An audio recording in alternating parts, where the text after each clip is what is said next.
Good evening, bienvenidos, willkommen, bienvenue, and welcome to tonight's broadcast of Blue Ridge FC versus Northern Virginia United in the United Premier Soccer League's DMV South Conference, brought to you by Domino's and Bridge Phase. I'm Adam Sharp, alongside my partner in the booth, Jonas Hart. Thank you for joining us on the Blue Ridge FC YouTube channel. We're coming to you live from Horizons Edge Sports Campus in Harrisonburg, Virginia, with kickoff scheduled for 7:30 p.m. Take a moment to like and subscribe to the channel and share the link on your social media of choice. On tonight's pregame, we'll preview the upcoming fall season, this match, and the starting lineup for Blue Ridge FC. But first, a message from our locally owned Domino's. Hi, this is Becca Miller, owner of your local Domino's Pizza. You can place your order online and track it at Domino's.com. Find exclusive online-only deals and a coupon for 20% off your entire order. Domino's has been supporting our local communities for over 25 years, and we just want to say thanks for supporting us. We appreciate your business. If your organization is looking for a partnership or a fundraiser, consider your locally owned Domino's, caring for the community and delivering free kindness with every order.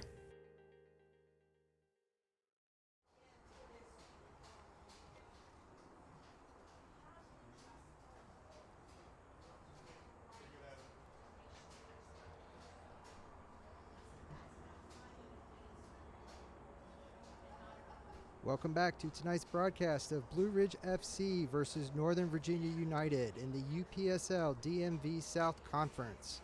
Tonight is the first match of the 2026 fall season, and we've had some realignment in our conference. In the spring season, Blue Ridge faced Lynchburg, Wave, and Richmond United, but those clubs did not return for the fall season. In their place, we have two Alexandria clubs, the Alexandria Reds and Alexandria United FC, and tonight's opponent, Northern Virginia United. Alexandria Reds and Alexandria United played in the UPSL Premier Virginia North Conference in the spring season, finishing 5th and 6th respectively and missing out on the playoffs. Longtime supporters of Blue Ridge FC will remember both of those names. Blue Ridge faced both of these Alexandria clubs in our inaugural season in 2024.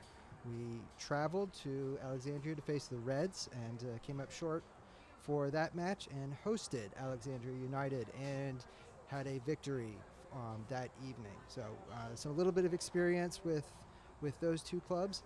Northern Virginia United is a club with youth programs that are feeding into their UPSL team. They were formed in 2018, and they have a formal connection to Dundee United in Scotland. If you look very closely at their logo, they have a little, I guess it looks like a lion, my partner, who knows much more about these things than I do, Jonas, is nodding that that's correct. So apparently that lion, and possibly the colors as well, comes from Dundee United over in Scotland. I am not familiar with Dundee at all, but it does look like that connection is fairly formal. And it is amazing, Jonas, how quickly memory fades. We had a riveting race for the first time in Scotland that it was not Celtic or Rangers, and for the life of me, I cannot remember what that third team was. Hibs? That was Hearts. Hibs or Hearts? Hibs or Hearts, yes. Oh, Yes. God, I think it was the Hearts. I think it was Hearts. That was almost had it and then got pipped at the end. That's right. Yes, I don't remember Dundee United, but No. May they have better success this year. But anyway, do you follow anything over in the, what do they call that? The Scottish Premiership? I don't. But I know this year was pretty extraordinarily different by it not being Rangers. Rangers actually have not been very good lately, but having I believe it was Hearts be right there at the end was there were a lot of fans coming out of the woodwork cheering for the non-2 giants of that league. So that was fun to watch, fun to see that it's possible for the non-established giants to actually take a shot at the title. Yes. Yes, a little closer to home, going back to the conference, it does make this fall season very wide open. Lynchburg, Wave, and Richmond United were the three teams that made the playoffs from Virginia South in the spring season. So there is no favorite right now for the fall season. The top four teams will make the playoffs. So we'll be obviously very invested in rooting for Blue Ridge's success, but there is no top dog at the moment. We'll have to actually play the matches to find out how everything sorts itself out. But so there we go. For tonight's match, obviously going to have a couple keys for the match. With that in mind, however, we do have that dynamic of opening match of the season with no clear favorite in the conference. So all of the teams are going to be trying to get out, set the tone, and come out strong. Blue Ridge is actually returning a significant number of players from this spring season. Once we get to the part where we talk about the starting 11, we'll see how many did come from the spring and were starters for Blue Ridge in the spring as well. So this will be just familiarity there with a few new faces, and so we'll talk through that and see what that dynamic is going to be. It's always interesting as well as we watch Northern Virginia United warming up. It looked a little young. Of course, what youth may not have an experience, they do bring energy. So we can go ahead and start with the assumption that you may have an up-tempo style coming from the visitors today. We'll have to see how that shakes out. But there we go. There are a couple absences on the Blue Ridge squad. Several players who were key parts of the squad are returning to college. So we have Tyler Miller has returned to James Madison University. We have Ian Hoya and Miguel Suerto have returned to VMI. Ben Sullivan has returned to Christopher Newport. Landon Grady has returned to Mary Baldwin. There's several Bridgewater players, Riley Queen, Layden Mongold, Lucio Bianchi, and Anthony Misenio have all returned to Bridgewater as well. So that's and Isaac Arenas as well out of goal. So significant number of players who played with Blue Ridge in the spring, but were not unable. They had the opportunity to go back and rejoin their college teams. And so obviously we're very excited about following their progress this fall with their school teams.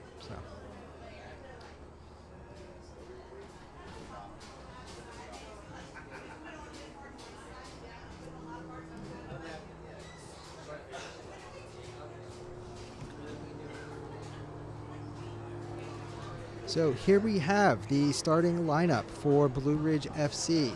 In goal, we have Alex Cruz. Left back, Ahmed Zatar. Center backs are Josh O'Neill and Dylan Cruz.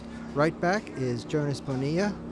Midfielders are Caleb Sharp and Mike Oropeza. Left midfielder, Alan Velasco. Center mid, Isa Rodriguez. Right mid, Steve Carranza. And then our striker up at the top, Willow Bayaka. So, again, returning players from the spring, returning starters from the spring. You have Alex, Ahmed, Jonas, Mike, Isa, Steve, and Willow all started matches for Blue Ridge in the spring. So that's a lot of experience that's coming back. Dylan featured in several matches. Alan also played as well. Caleb played as well. So the only player in the starting 11 tonight who did not play significant time in the spring is Josh O'Neill, coming in at center back. So again, this is a team that has experience. This is a team that has played together, understands each other, and will be bringing that understanding to the field tonight. And hopefully that is something that's going to give them an advantage. Again, we don't know much about the about the opponent, about the visitors, but do you know that they have a professional connection, Jonas? Yes, the owner, who's also the coach, Brian Welsh, did in fact play for Dundee United. So he made 140 league appearances and was part of the team that won the '94 Scottish Cup. So that tie to Dundee is pretty definitive, as the owner and coach of the team was a member of the Dundee United squad. All right. Well, hopefully they don't have a lot of other players of that caliber here tonight, and we'll have some success with the home team. Is this your what? I know you have experience in the United States amateur adult soccer landscape. Is this a new experience in terms of the actual Division 4, slightly more organized, or have you watched matches at this level previously? That's a good question. So, as some people may know, the U.S. soccer pyramid has lots of layers and lots of divisions, NPSL being one of them. The organization that I have done work for about 20 years is USASA, which is the United States Adult Soccer Association, that deals with several leagues around the countries, and then also state-level associations. So, for instance, if you were to play in an adult league here in Harrisonburg, you could be associated with USASA, which would provide certified referees, player accident insurance, facility insurance, and then give you access to tournaments and tournaments around the country or even regionally. But some folks may know the Lamar Hunt Open or the U.S. Open Cup, where once in a while you'll see amateur teams play MLS teams, and that is part of the U.S. amateur sort of network. It's sort of broad and diverse, but it also includes things like the Beer Cup, and a bunch of other tournaments, but it is basically semi-organized soccer for adults that are not professional anymore, or ever, in some of our cases. I'm going to do something extremely corporate, and I'm going to put a pin in one of those things you said, because I absolutely am curious and I want to come back to that. But, so Beer Cup sounds interesting, and I'm going to need a little bit more information about that. So, thank you again for those who are joining us on our YouTube channel. Be sure to like and hit that bell to subscribe, so you know every time that we go live and we're showing the matches for Blue Ridge in the UPSL fall season. So UPSL, as Jonas mentioned, in that soccer pyramid, is in that fourth level. It's semi-pro. We haven't played any clubs that are professional that are telling us that they're paying their players, but this is a level where they could be. So it is open for professionals. Then that is something that is possible. All of our players are amateurs, and so they're balancing school, they're balancing work, they're balancing everything else that they've got going on, and then making time to train and play with Blue Ridge. So we're really happy to be able to provide this opportunity for them, grow the sport of soccer here in the Harrisonburg, Central Shenandoah Valley area. All of these players as well have connections to the area. They went to school here, graduating from high school here, or have moved here, and so very glad to be able to highlight and support local talent as well.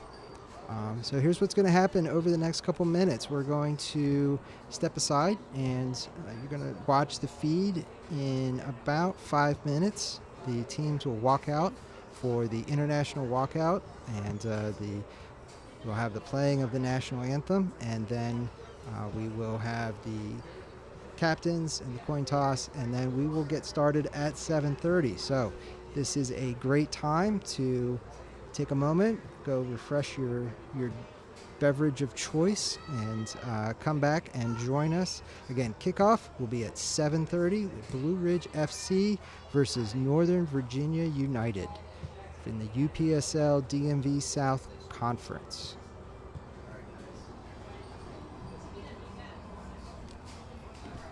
Cool. So again, a lot of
and welcome back.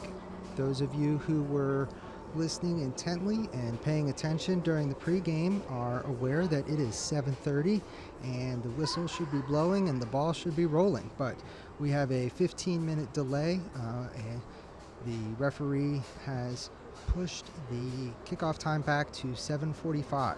So we will take a moment and allow for this delay to run its course, and we will be back with you in 15 minutes.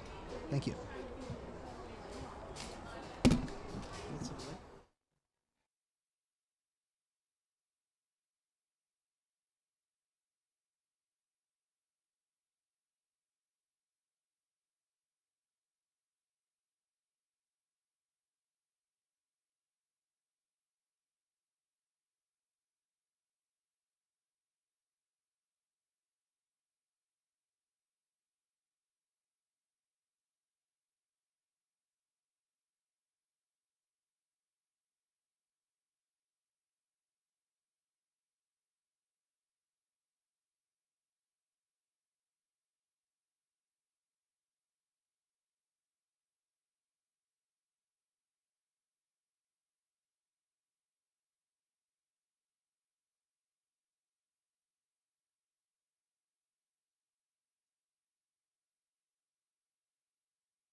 Welcome back to tonight's broadcast of Blue Ridge FC versus Northern Virginia United in the United Premier League's DMV South Conference, brought to you tonight by Domino's and Bridge Phase.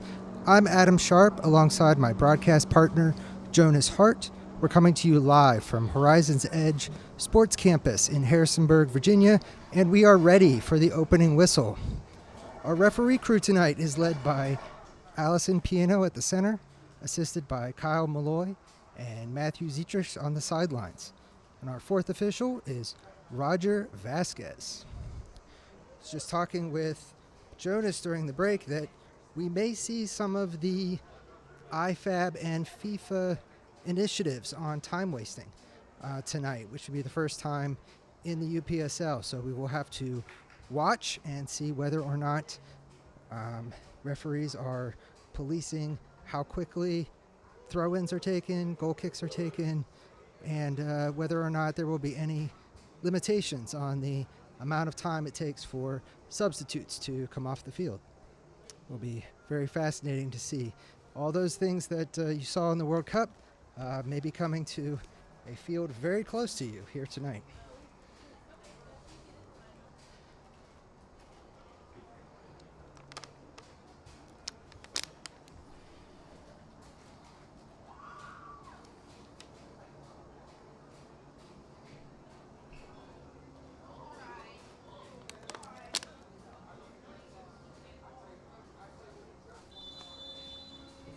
And we are off. Blue Ridge has possession first, so you can see playing the ball back. Cruz has it there at the center back position and plays it back to another Cruz, Alex Cruz, goalkeeper. And Alex takes it. Looks like Northern Virginia United is going to be playing with some high pressure right from the start. O'Neill plays it to Sitar. And turns it over. Northern Virginia United now has possession. Playing it all the way back to the keeper. For those who remember, that was a staple of Chelsea under Thomas Tuchel, where every change of possession had to go all the way back to the goalkeeper before it could go forward. And it does look like the goalkeeper is very involved in what Northern Virginia United wants to be doing.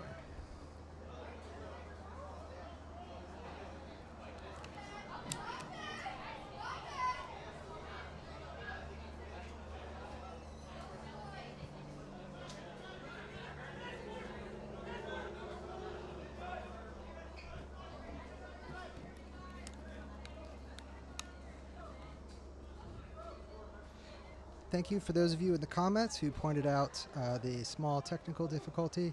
You have not missed anything. The score is still 0-0, 0-0. So it looks like Northern Virginia United has won the throw.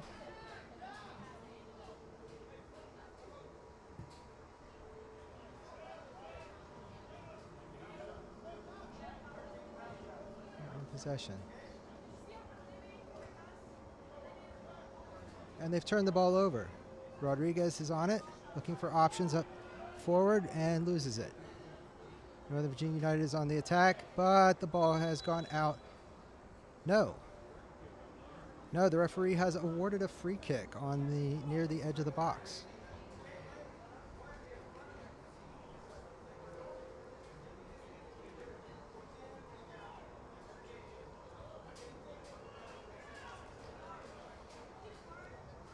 Northern Virginia United lining up to take this.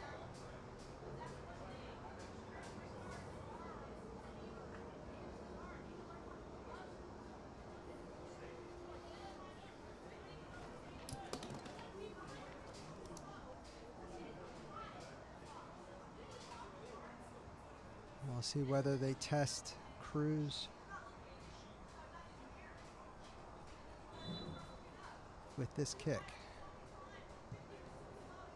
Deflection off the crossbar and headed away by Dylan Cruz. And Bonilla clears it out of bounds. That was a close call.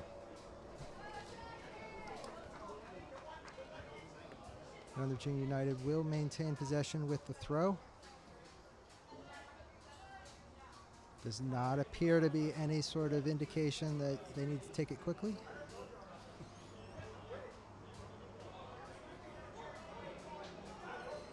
And Blue Ridge has cleared it out, and it is again a throw in for Northern Virginia United.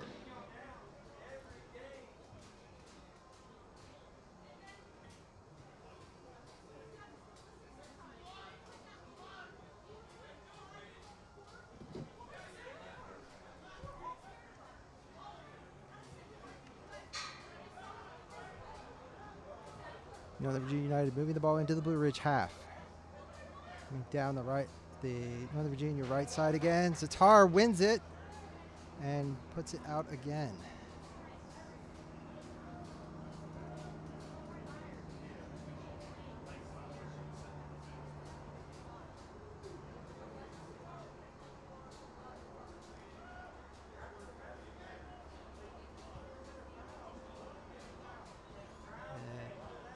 Again, Blue Ridge is struggling to move the ball outside of their half. Northern Virginia United has dominated possession.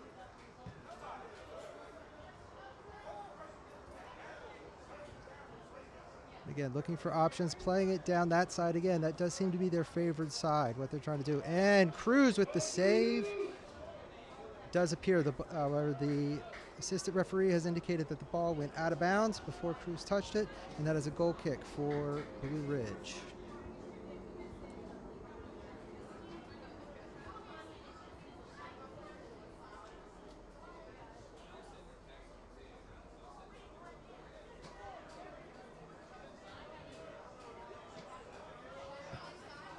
Clears it long.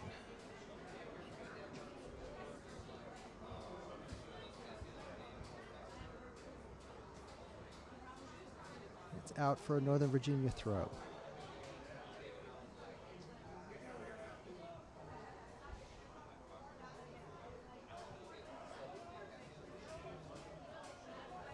And Northern Virginia United coming down their right side again.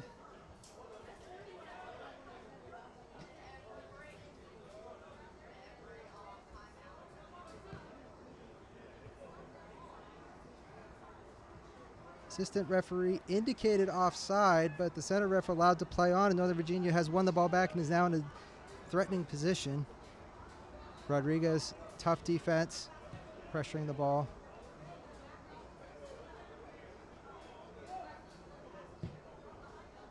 I guess, Jonas, that's an example of that let it flow philosophy of not having all of those stoppages.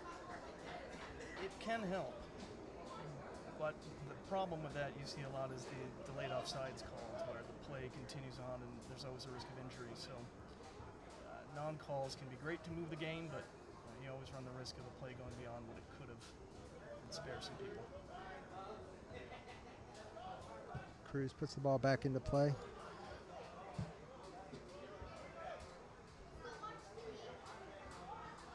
Rodriguez on the ball, plays it forward, but pass is intercepted.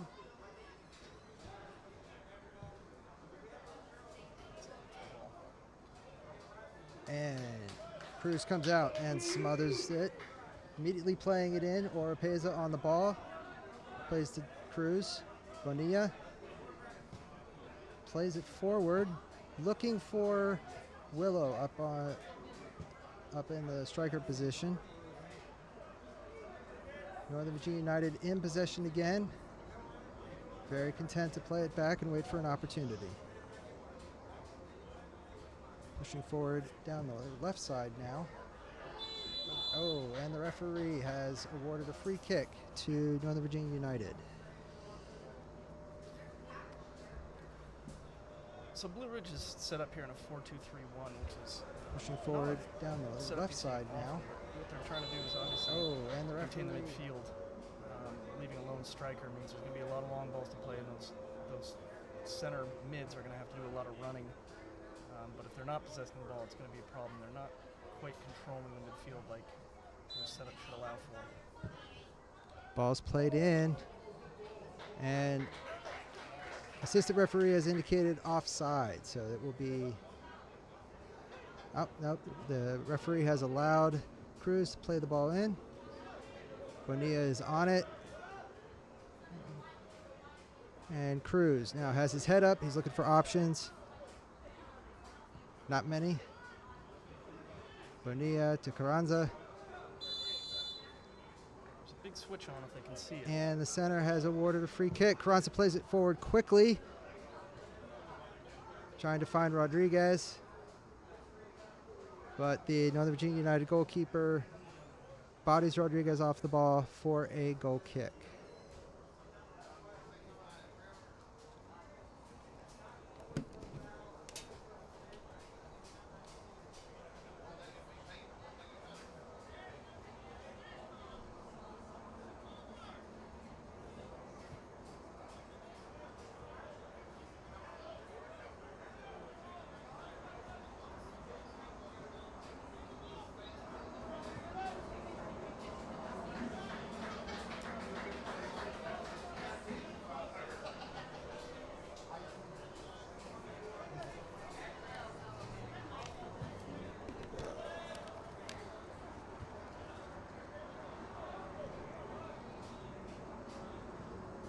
Back out to the right side for Northern Virginia United. But won by Blue Ridge. Star to Oropeza. Oropeza plays it back to O'Neill, who is fouled. And that will be a free kick coming out for Blue Ridge.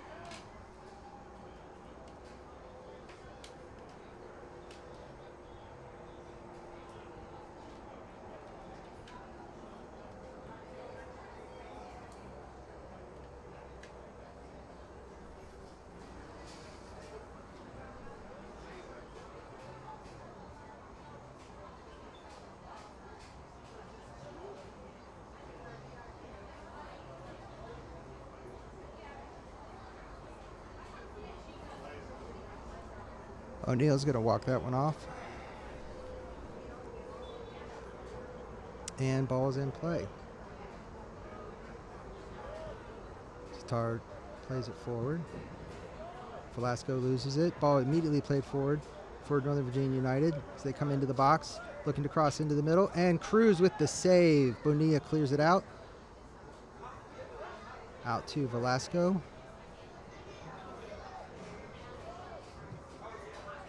Velasco wins it back again. Oropeza on the ball, looking for options. Looking for options to Velasco, and ball is kicked back. O'Neill will let it roll out for a Blue Ridge goal kick.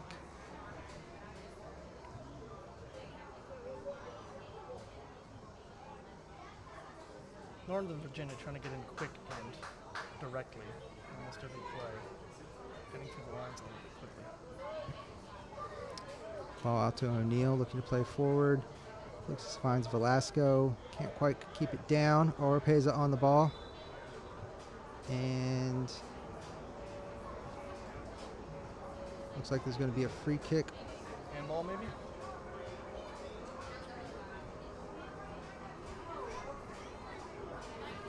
All right. And Northern Virginia United was awarded the free kick. Seemed to be a little bit of confusion there. They take it quickly.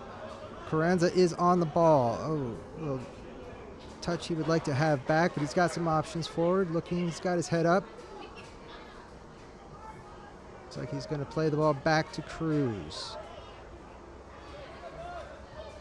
Cruz to O'Neill. Again, has options. Northern Virginia United no longer pressing up as much as they did before. Carranza has moved over, back to O'Neill. And O'Neill plays it back to Cruz, who plays it to Cruz, but a little too hard, so the ball's out of play.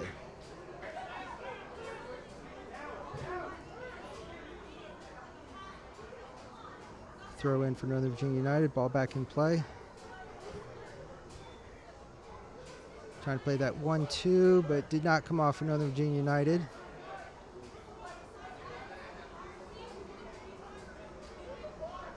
On the edge of the box again.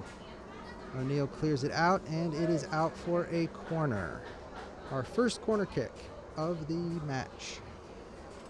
Blue Ridge having some trouble getting out today so far.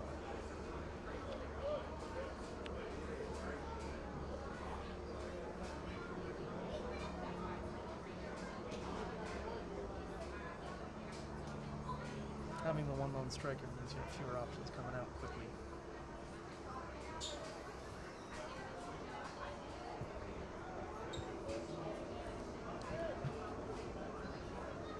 Corner kick was taken into the near post, but it's been cleared out of the box, back out onto the Northern Virginia United right side, and no!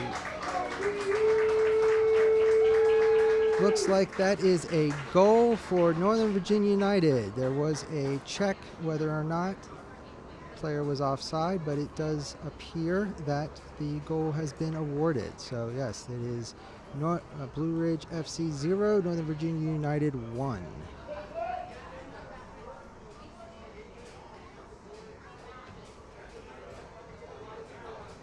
Out onto the Northern Virginia United right side, and no! Back out onto the Northern Virginia United right side, and no! Back out onto the... All right, Zatar on the ball. Plays it forward. Back to the keeper. We're looking close on that one.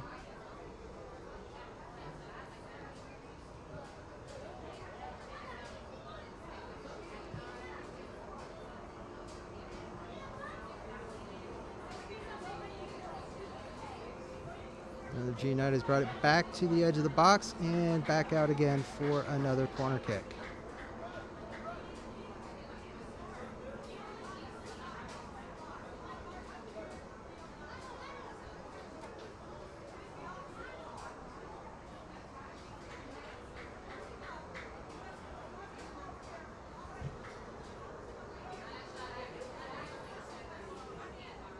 Can go ahead and predict another in-swinger coming now. Kick is high and long, headed out. Northern Virginia United will collect it over on the sideline, work it back over, swing it back in, headed away by O'Neill. And Willow is pursuing. Oh, goalkeeper has come out. It was an opportunity for Blue Ridge. Ball is out for a Blue Ridge throw.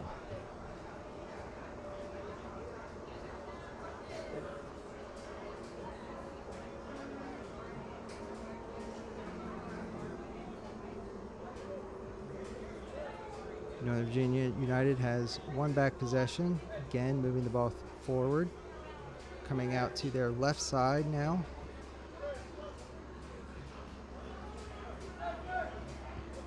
Intricate footwork. Cruz with the save. Good hands. Velasco dispossessed. That was last touched by a Northern Virginia United player and is out for a goal kick. I think that might be their first attack from the left. They've been coming up their right each time. Intricate footwork. Cruz with the save. Cruz with the coming out.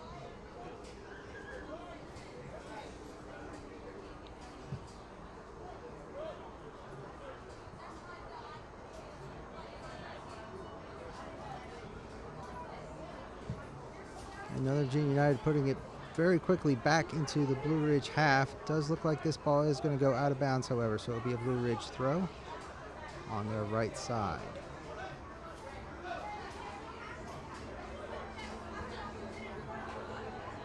And off of Rodriguez for a Northern Virginia United throw.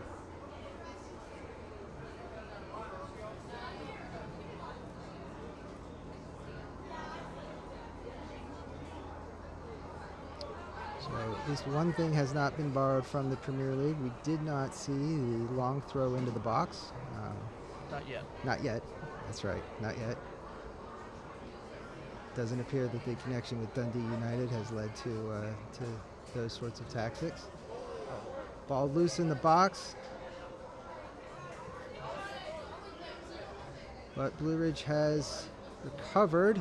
Carranza on the ball, looking for options. Moving back into his space. Carranza plays it to Cruz. Cruz plays it over to O'Neill. Very well done. O'Neill loses his marker. Plays it out to Zatar. But doesn't quite get there. Back to O'Neill. O'Neill plays it back to Cruz. Cruz plays it out to Bonilla on the right side. He stumbles a bit, but still gets there. Plays it into Oropeza. Oropeza to O'Neal. Oropeza. Bonilla on the right. Ball's played forward. Willow's making a run. Still making a run. Very close. Goalkeeper right on the edge of the box. Had to be there in order to prevent Willow from getting a touch on that.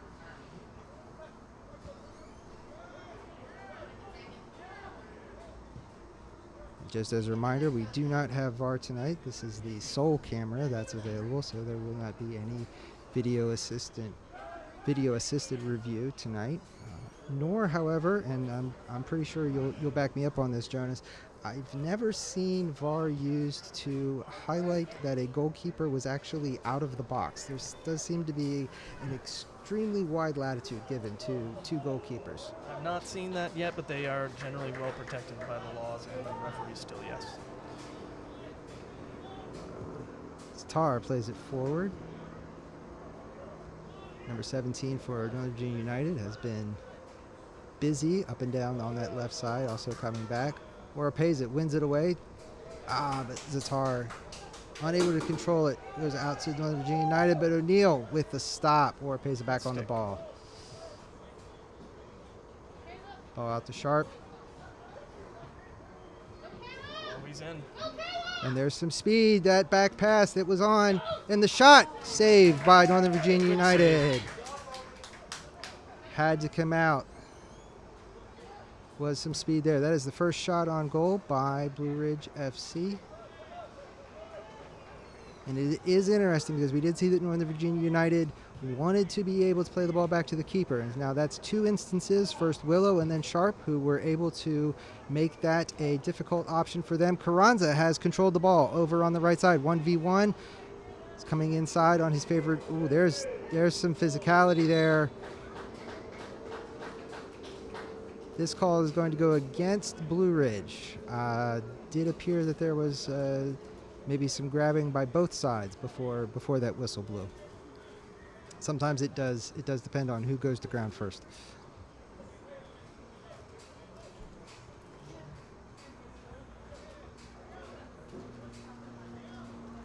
Ball does appear to be at least 5 yards ahead of where the actual foul occurred.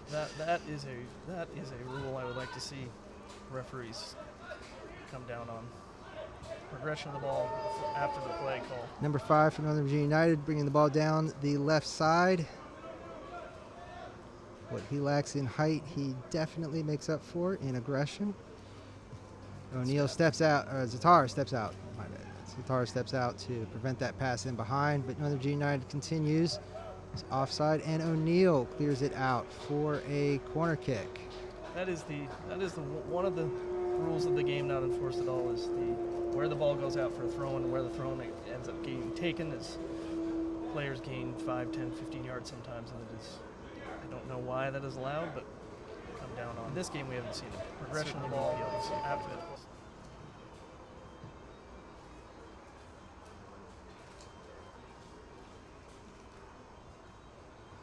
it. A replacement ball has been retrieved. Looks like we're going to have another in-swinging corner again. Delivery. Long again, and the header is over and out for a goal kick. He was largely unmarked there.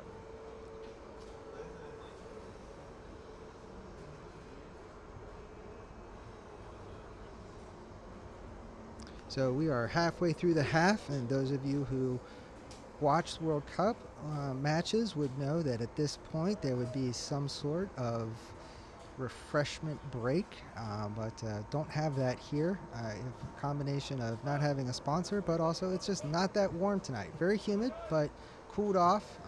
No rain tonight, but the cloud cover did lower the temperature, so usually referees will consult to see if it's over 80 degrees, and that's generally been the yardstick for when a hydration break is called for, but do not meet that criteria tonight apparently, so we are continue to play. I'm sure there are some traditionalists who would say this is the way the Almighty intended the game to be played. I was not aware that that the laws of the game came down on stone tablets, but we learn things all the time. Bonilla moving forward, plays it forward, on to Willow. Willow to Bonilla again, but touch gets away from him, and the ball is out for a goal kick. Good combination play there on the right side with Bonilla coming all the way up from the right back position to combine with the striker. We've had some good attacks on both sides of the pitch, not much down the middle, but both wings have produced some chances. That ball just got past everybody, and now we're running on. And saved by Cruz. 1v1 and came up big. And that will go out for another. And saved. That ball just got past everybody, and now we're running on. And saved. That ball. Strikers will wait for goalie to make their move. And he stood with the ball. That was smart.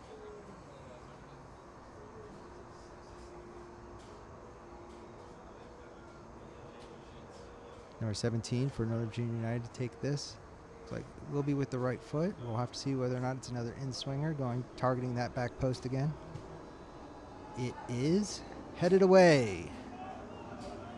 Out to the corner of the box. Played back in. Dylan Cruz gets a head on it, and Alex Cruz collects it. Plays the ball out to Carranza. Northern Virginia United was quick on that to smother that potential counterattack. Ball played back again. And Northern Virginia United will reset and come again. That has run out of real estate. And that will be out for a goal kick.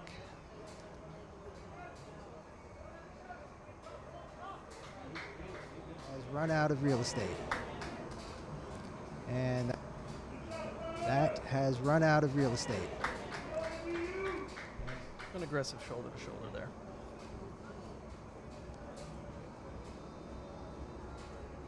Looks like Cruz is going to send this one long again.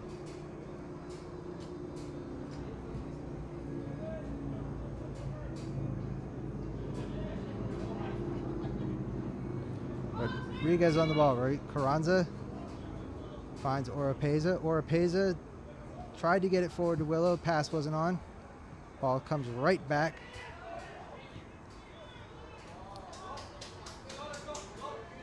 Shot and Great saved again by Cruz. Great save. Satara on the ball. You read that very well. Finds Velasco. Oropeza. O'Neal to Sharp. Almost dispossessed. Keeps it. Finds Oropeza. Out to Zatara on the left. Zatara plays it forward. Intercepted by Northern Virginia United. Ball comes back in. Sharp on the ball in the middle of the field. Finds Zatara on the left again. Looping pass headed by Northern Virginia United. Free ball. Willow has come in. There's a header. Wide. Rodriguez with the header, but drifted wide of the goal. Here's a look at that save again by Cruz. Great save. Blue Ridge is finding space on the left up there. Shot and Great save. That's that star pattern they tell goalkeepers to do, is right when you come out, you get your hands wide, you get your legs wide. Those of you who remember the 2022 World Cup final, that was Emi Martinez's save of the dying minutes, was that star to send the match to the penalties that Argentina eventually won. Again, ball coming forward. Northern Virginia United now trying their left side. Number 17 against Bonilla. Bonilla with the tackle, out for a throw-in.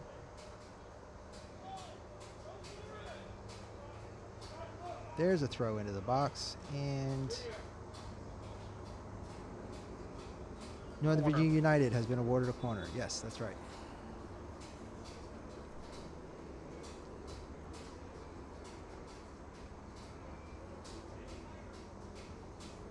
Looks like number 9 from Northern Virginia United will be taking this kick.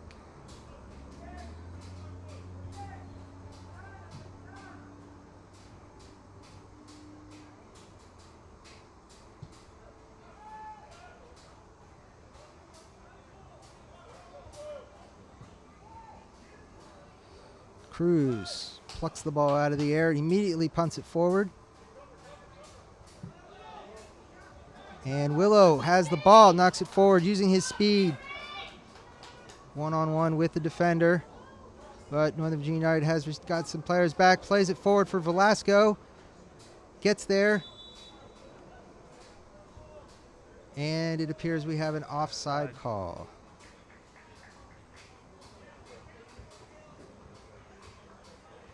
Looks like the AR on the near side has his flag up, just out of camera shot. With that lone striker, the lone striker has to hold up and wait for his team to come up behind, and so sometimes it just can make the rhythm difficult. Flick on header for Northern Virginia United, and ball played forward again. Cruz comes over from his normal right-sided center back position to help win that. Plays it forward to Carranza. Carranza looking for space, gets his head up, finds Bonilla on the right side. And cleared out by Northern Virginia United for a Blue Ridge throw.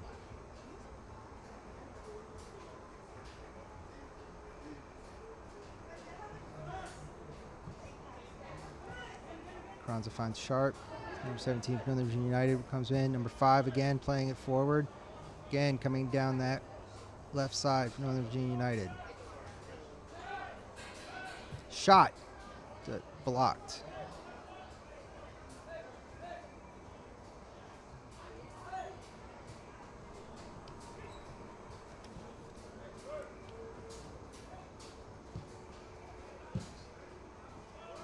Cleared out by Cruz.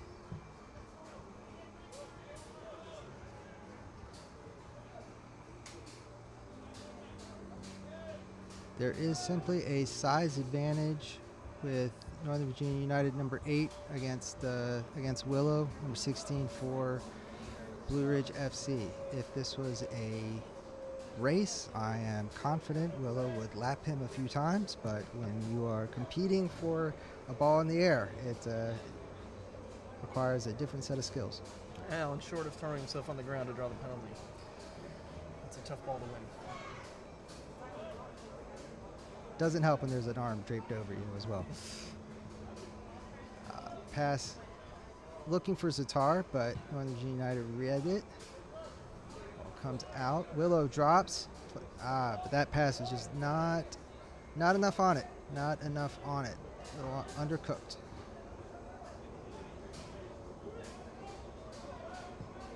Shot and saved by Cruz.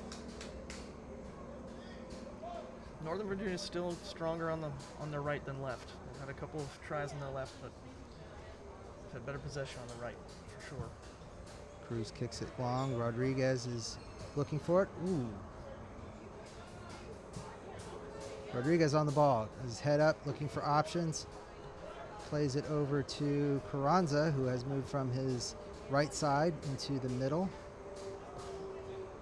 Carranza finds Rodriguez again. Back to Carranza. Rodriguez.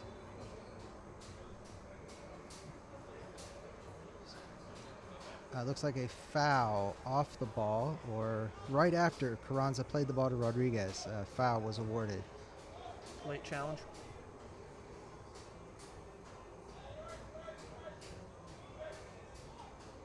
Carranza on the ball. Probably too far out for him to challenge the keeper.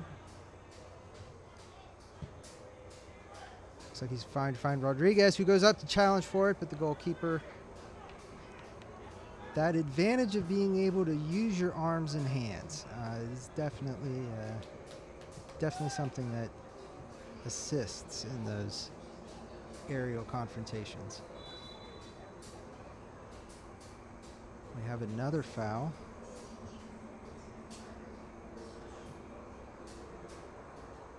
Referees brought the ball back.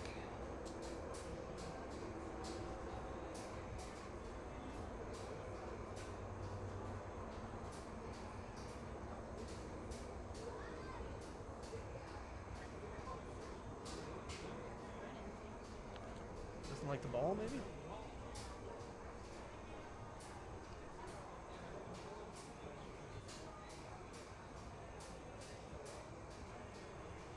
Looks like a conference there on the sideline. AR saw something.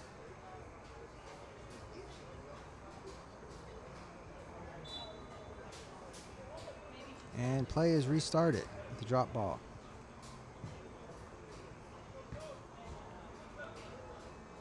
(17) Northern Virginia United cutting inside. Intercepted by Sharp. Ball finds its way out to Carranza. He's got his head up. He's looking for options. Plays the ball forward. And Northern Virginia United kicks it out rather than try to maintain possession. That was a good quick transition up.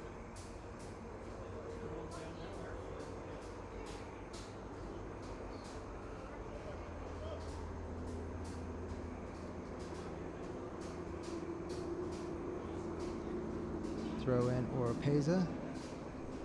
Cruz.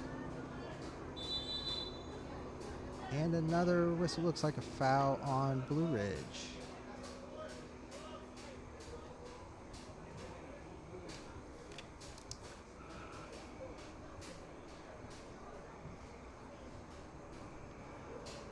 Right on the halfway line. And the ball is played in quickly. Number 17 for Northern Virginia United again.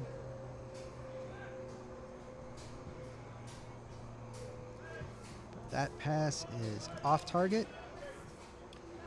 Ball's cleared out.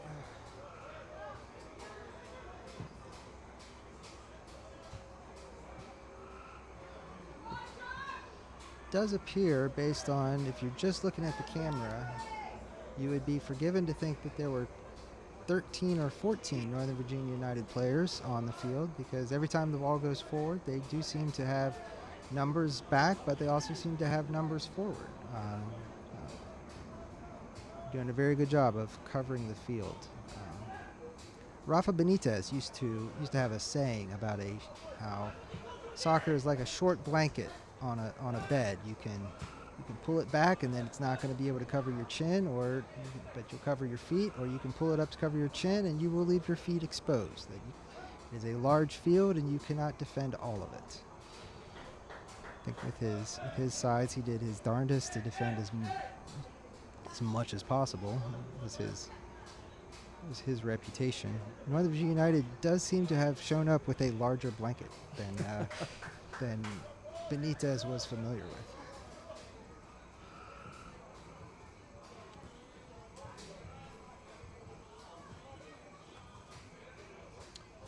Wonder if that will generate a formation change at the half for them.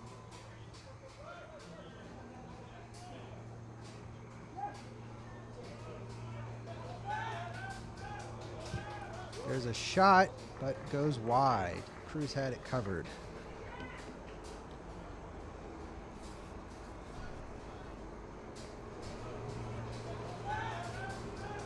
It's a good shot. There's a shot, but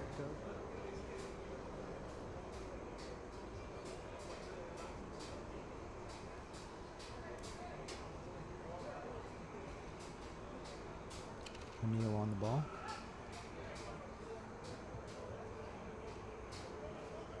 Finds Rodriguez, but loses the ball. And another shot and save by Cruz. Very good save. Dylan Cruz saves it from going out. Bonilla plays it in. Carranza on the ball. Carranza to Oropeza. He's got some time. Got his head up. Wants to play it to Zatar. Zatar continues his run down the left side.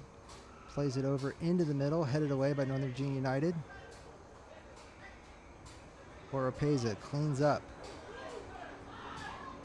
Back to Cruz, who plays it to his goalkeeper, who came out of the box to help with that. Back to O'Neal. Finds Zatar again. Quick play to Carranza. Carranza plays it forward to Velasco, not quite there.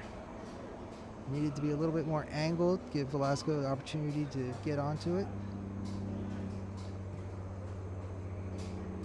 But I know, Jonas, you've been pointing at that left side, saying that Blue Ridge has been ignoring that, and so it did look like they had that thought as well.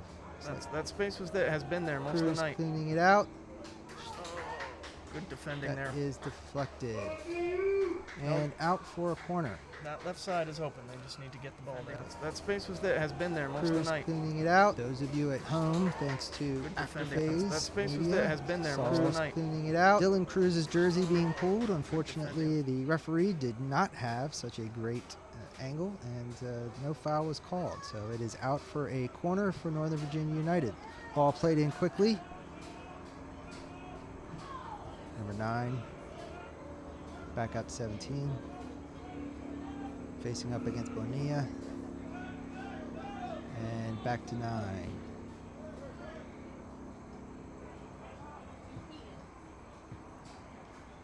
O'Neal reads that. Plays it to Sitar. Sitar finds Oropeza. And that is not going to be a foul. So Northern Virginia United now attacking. Plays the ball forward. Shot saved by Cruz again. Coming up big. Great save. Came Ball out back early. out. Carranza on the ball. Plays it forward quickly. Rodriguez coming all the way through. Goalkeeper is out to head it away.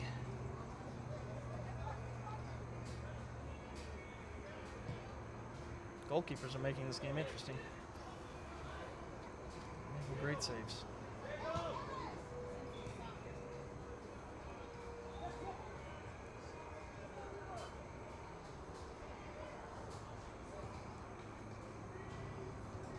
And the latest pass back to the keeper did have a little bit more force on it than previous versions. So you can tell Northern Virginia United understands what they are facing with the Blue Ridge speed up top. That is a foul awarded to Northern Virginia United. O'Neal went up for the header, and the Northern Virginia United player did not. So O'Neal has been cited for coming over the top. It's been a relatively clean game. Very few fouls.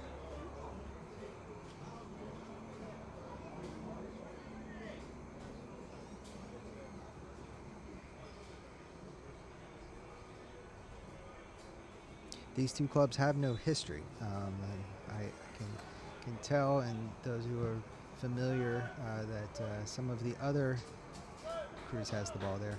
Some of the other clubs that Blue Ridge has faced over several seasons, there is a little bit of history, including Blue Ridge's next match is this coming Saturday against Grove United in Richmond. And that there is some history. There is some common connections, some players who have played for Grove from this area and carry that forward, and a history of both sides taking points on the other side's home ground. Carranza dancing with the ball, plays it back to O'Neal. O'Neal plays it back to Cruz. In goal, surveys the field, plays it forward to Rodriguez. Heading it over to Sharp, plays it back to Bonilla, plays it back forward, looking for Rodriguez, who is onside, takes the man on. Looking for his options. Willow makes a run, shot, saved by the Northern Virginia United keeper. Probably not the connection Rodriguez wanted to have. Didn't get a good connection with the ball, but again, forced the keeper down and onto the ground to make that save. That was a good possession. Came out of the back, moved the ball through, moved to the center. That was well done.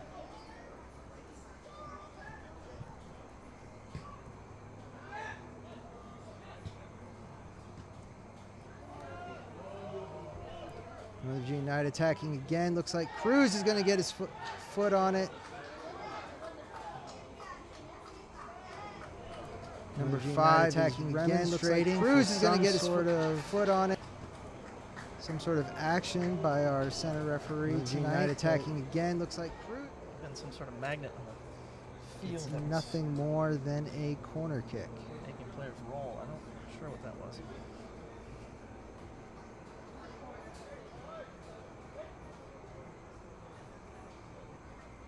And obviously, we don't know anything about these Northern Virginia United players. They're new to us. That ball was very clearly off the corner arc, but Northern Virginia United gets no advantage from that as it goes all the way over and out of bounds on the other side for a Blue Ridge throw.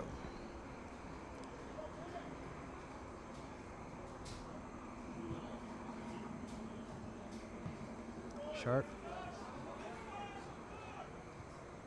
Nobody there. Rodriguez follows number 8 for Northern Virginia United, our only goal scorer of the evening. Out for a Northern Virginia United throw.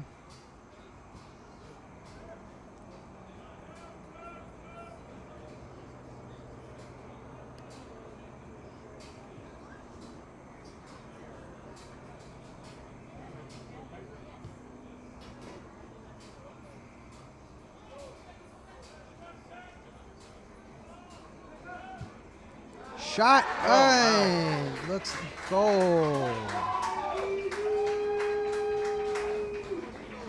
That was well struck with the left foot by number 4 for Northern Virginia United. Looked like there was some sort of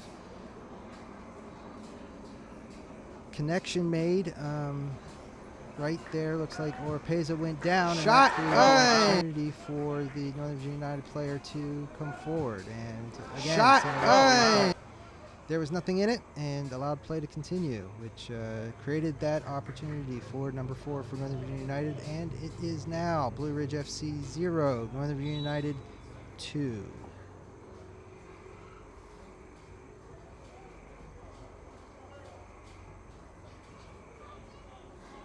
It's a little too close to the half for that to happen.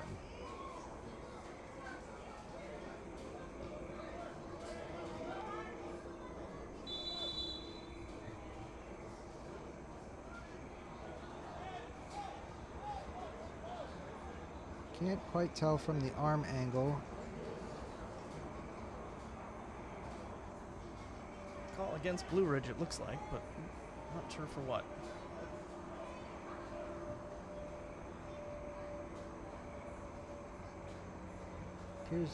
Appears to be after the ball had moved forward, so.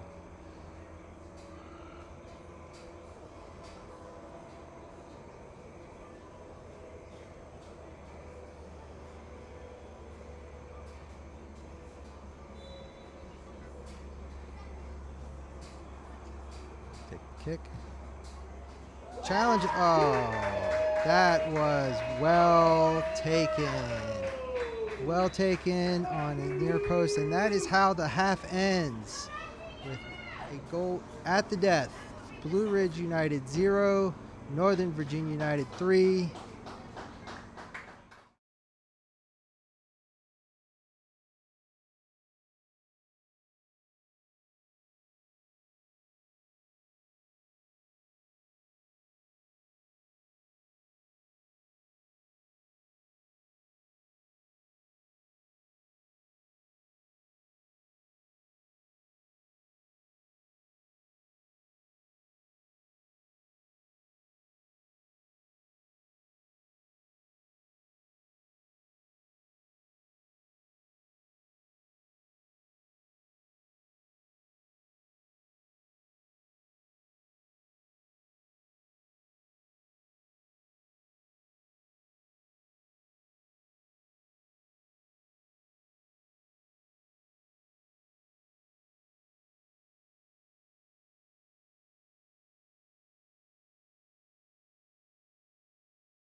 Hi, this is Becca Miller, owner of your local Domino's Pizza. You can place your order online and track it at Domino's.com. Find exclusive online-only deals and a coupon for 20% off your entire order.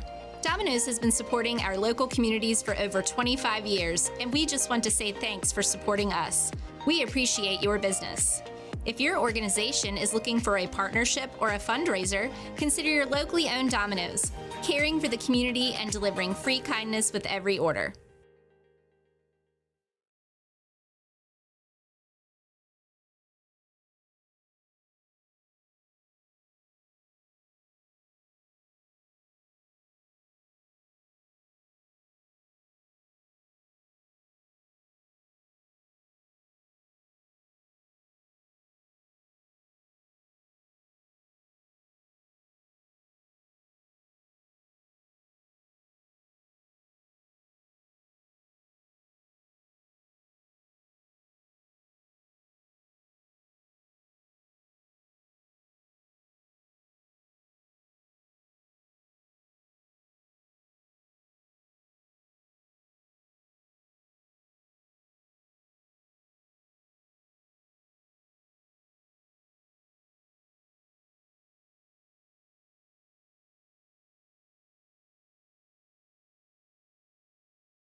Welcome back to tonight's broadcast of Blue Ridge FC versus Northern Virginia United in the United Premier Soccer League's DMV South Conference, brought to you by Domino's and Bridge Phase. I'm Adam Sharp alongside my broadcast partner Jonas Hart. We're coming to you live from Horizons Edge Sports Campus in Harrisonburg, Virginia, with the score Blue Ridge FC 0, Northern Virginia United 3.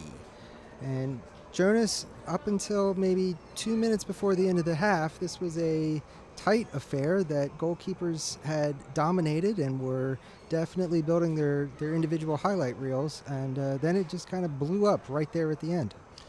A couple of very sharp and difficult to save direct kicks, right? Or a direct kick, but before that, just an in-play long shot, and sometimes you get beat by those, and there's not a lot a keeper can do about those. The one from 30 yards out, that becomes a goalie's nightmare later down the road. Game was close. Blue Ridge has some work to do. Some of the through balls are getting through more often than they should. There seems to be some communication that could be improved in the back, as some of those corner kicks and undefended. And then the left side has been wide open, and they really should be exploiting that left wing as the ball progresses through the midfield. A little right side bias, although Blue Ridge has had good opportunities on both wings.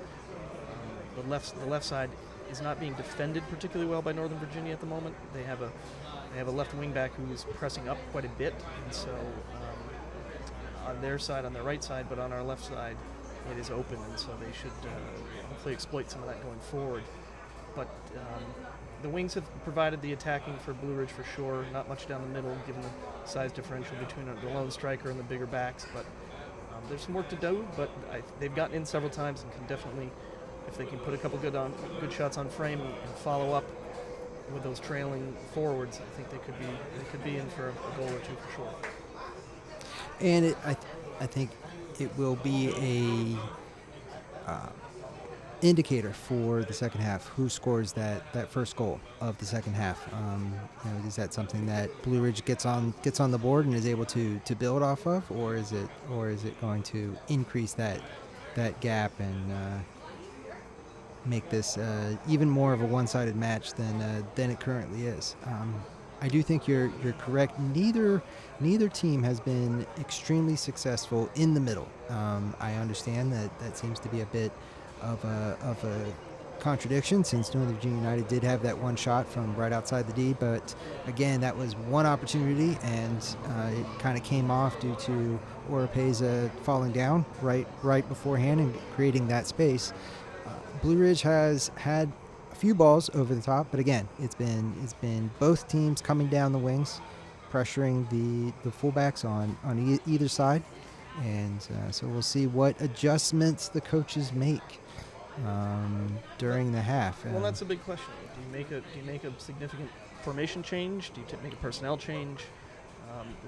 The formation was set to be a bit more ball dominant in the middle, and it didn't quite happen. Both teams are moving quickly with transitions out of the back. The second and third balls tend to be longer, more direct to run onto. That seems to have worked for both sides. It's just that Blue Ridge hasn't been able to put too many on frame. So the question will be whether or not they change formation, or they think they can go with what they started with and just improve seeing the gaps and communicating better. We did see a change during the first half. Carranza started on the right side, and then at some point seemed to switch with Sharp, and Sharp moved out to the right side and Carranza moved into the middle. So obviously the coaching staff, Coach Moncold, Coach Arquinde, and Coach Zatar will be talking with the players and finding out what was behind that thinking. It is one of those truisms that most fans don't quite grasp, but all coaches understand that it is a player's game, and as soon as the whistle blows and the ball rolls, coaches have extremely little influence over what happens on that field, and players, it is the player's game, and it is the game for the players, and the players can make those decisions. So it will be interesting to know if that was initiated by Carranza, if that was initiated by Sharp, how that came about. On the one hand, it's always positive to see players communicating and adjusting to what they see, and that adjustment happens much quicker than if you have to go all the way back to the sideline and have a coach process things and then come back and make a decision. So it's always good to have players who can read the game and make those adjustments. So we'll see whether or not that sticks as the second half gets underway.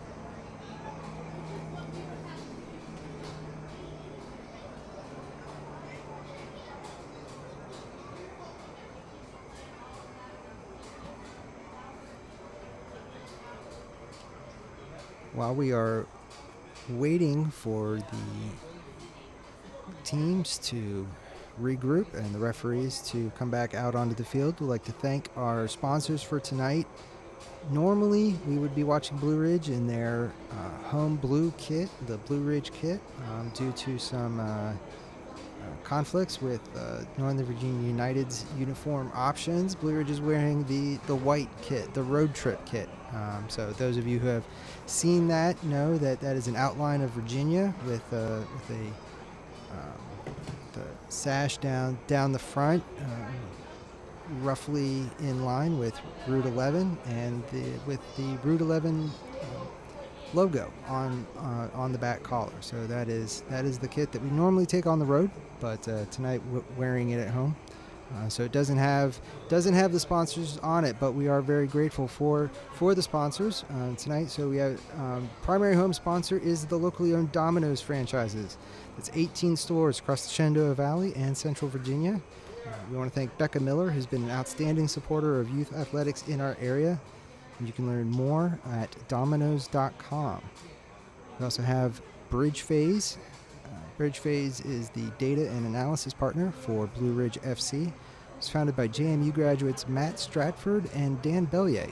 Bridge Phase is a mission-focused technology company designing and building secure digital solutions powering national security, government efficiency, and real-world impact. And you can learn more at bridgephase.com.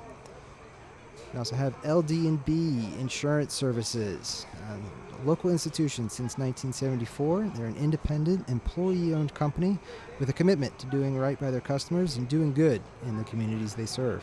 LD&B offer a comprehensive range of insurance and financial services to individuals and businesses in the central Shenandoah Valley and beyond. You can learn more at ldbinsurance.com. And we'll remind everyone that you can get updates throughout the week and learn about the match roster and the starting 11 before the game by joining PlusFan. PlusFan connects fans and teams to give behind-the-scenes access and insider updates before anyone else knows. You can download the mobile app at plus.fan/app and sign up as a fan of Blue Ridge FC. And it is completely free at the fan level, and you get access to those updates, see the roster as well as the starting 11 before the match starts. You want to be in the know with what's going on, possibly as well participate in some voting by fans later on, then sign up for PlusFan and be a fan of Blue Ridge FC. Jonas, looks like your sharp eyes have noticed something happening there on the sideline. Bring in 3 substitutes. So they are changing personnel here.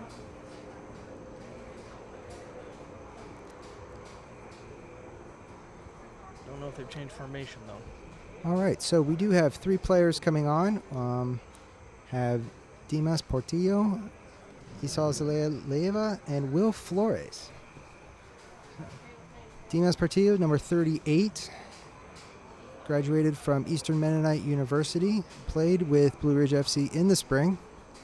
And those of you who are at Turner Ashby High School will know him as Mr. Portillo because he is the new Spanish teacher at Turner Ashby High School. So if you see him in the halls as school starts up next week for Rockingham County, diga hola a Señor Portillo. Also, Isal Zelaya Leyva is back again with Blue Ridge FC.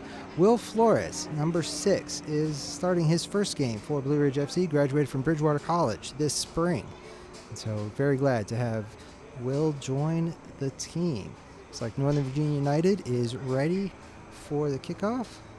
Just waiting for referee Pino to give the whistle. And here we go.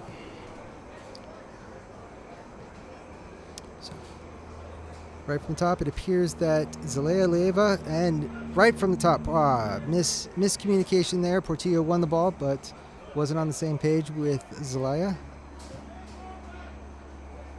And Northern Virginia United, again, immediately coming down their left side. So it does appear that the substitutions, trying to figure out who is still on the field, so it looks like Willow Oyoka has come off at the striker position for Isal Zelaya Leyva. Looks like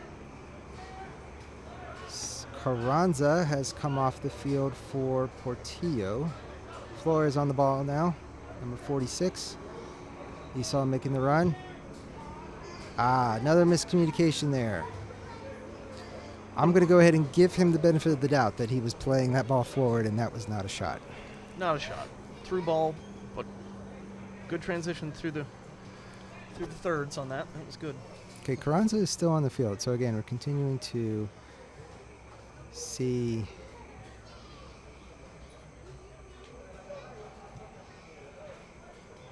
It appears the adjustment was made on the back line. Dylan Cruz is no longer on the field, and so it does appear that the adjustment was made. Cruz with the save. Alex Cruz with the save. So Flores has come on. Flores has come on playing in the left back position where Zatar was. Zatar and O'Neill have moved over to the right. Dylan Cruz has come off the field. So that is the other substitution. We had that. Sharp coming up on the left side, plays the ball over and runs out of room. A bit too much there, but that ball movement has already gotten better. So it appears that Velasco is the other player who made way. That was a much more fluid transition. So at the moment, Rodriguez winning the ball. Plays the Esau. Dancing, dancing, turning. Takes the shot, and it is wide on the left.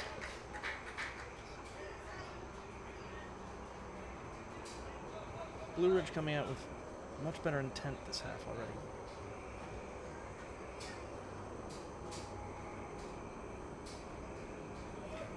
You don't want to read too much into formations. You can be extremely tiki-taka with a 4-4-2, and you can be extremely defensive in a 4-3-3. But it does appear that Blue Ridge has made a bit of an adjustment, and it looks to be in a 4-1-4-1. Oropeza as the sole holding midfielder right now. That ball goes into Cruz's arms.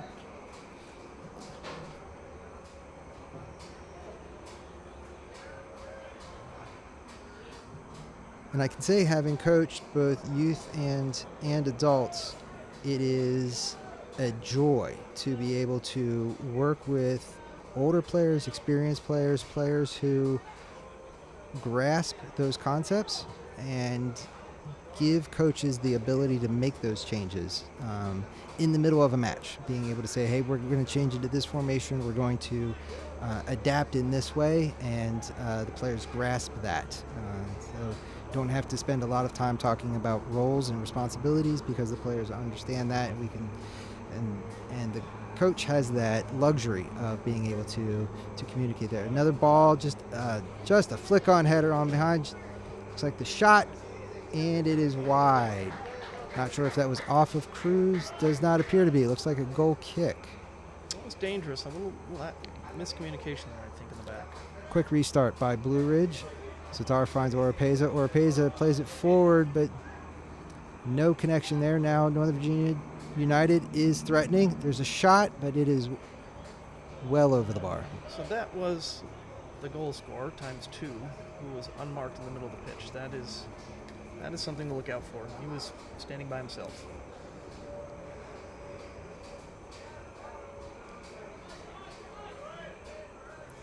Sitar on the ball.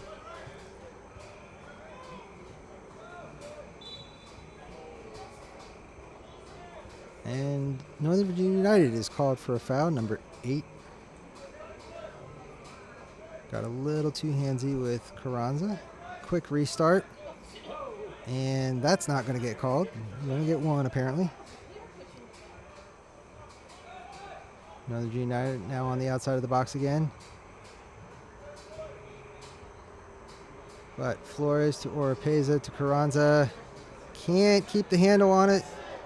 And the foul going the other way. Oh, I think he got away with one there. I'm not sure he did. Oh, no. No, he did not. So that will be our first yellow card of this evening, awarded to Steve Carranza of Blue Ridge.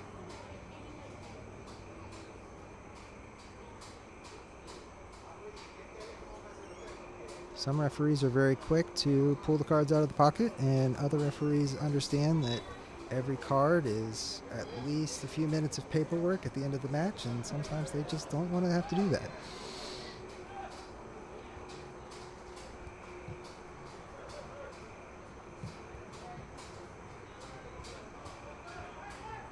Northern Virginia United back in the Blue Ridge half, looking for options.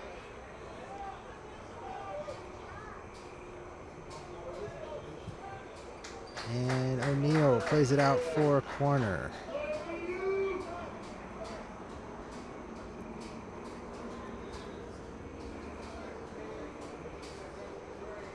Northern Virginia looked pretty dangerous there, though. They had some good ball work. And moving it around. It was good defending at the last.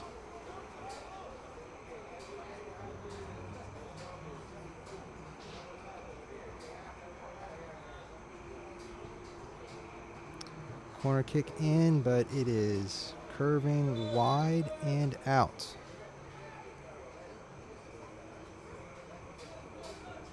Referee appears to be consulting again with the fourth official.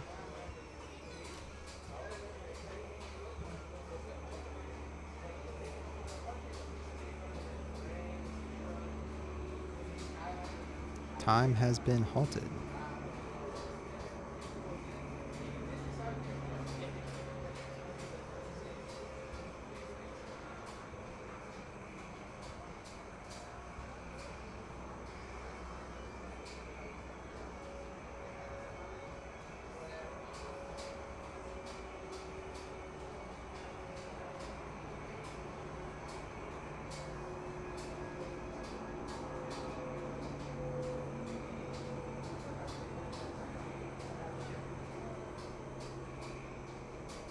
It seems these conversations are continuing onto the field.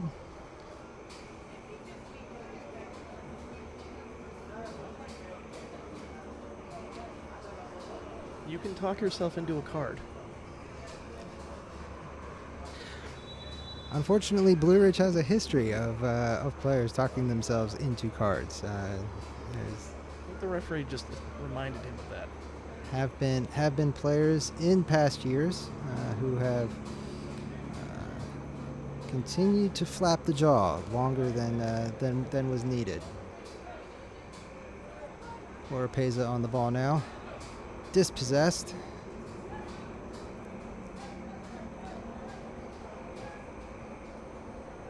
Again, quick combinations by Northern Virginia United, playing that ball forward. Final product not quite there. Zatar coming all the way over to relieve the danger temporarily, and ball's out for another Northern Virginia United corner.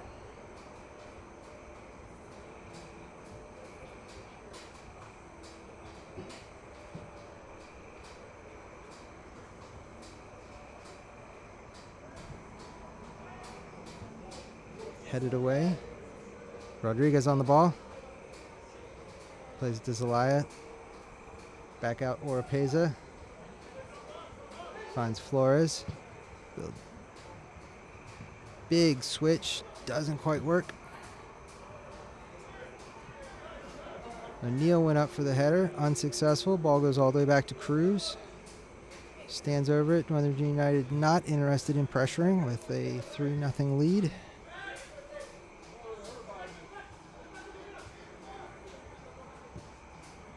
And that, ladies and gentlemen, is an example where no one understands the dummy is on.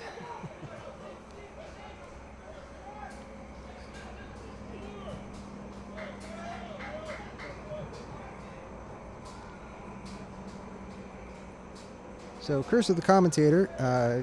Clearly, Northern Virginia United now has success coming through the middle this half, much more than in the first half. Well, I think they changed up how they're set up a bit too, with four playing a bit more as a false 9 behind. A lot of balls cycling through him. Rodriguez is on the ground behind the play. Flores has his head up. Attempted the pass to Sharp, but no connection. Rodriguez is back up.